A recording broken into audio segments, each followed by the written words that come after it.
Hello, traders. FX Pip Collector here. Today is Wednesday, June 18th, and this is my PM recap for the US dollar yen. If you haven't done so yet, definitely do check out my free Discord channel. It's a link down here in the corner at the end of the video. And make sure to take a look at my website, fxpipcollector.com. Watch the video on my home screen to learn more.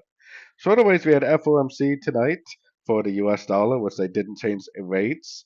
Price did go down and try to break structure, but when I see a rejection of structure like that, I definitely don't consider it a real break. To me, this is possibly one, two, three, four, five ways up.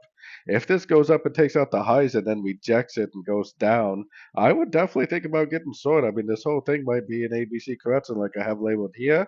So if we do get a rejection of this high, a nice push down, especially if we get a bigger structure, it probably will be confirming a much bigger move to the downside.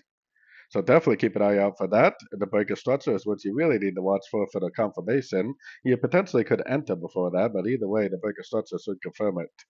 So anyways, don't forget to like and subscribe. And as always, thank you for watching and happy trading.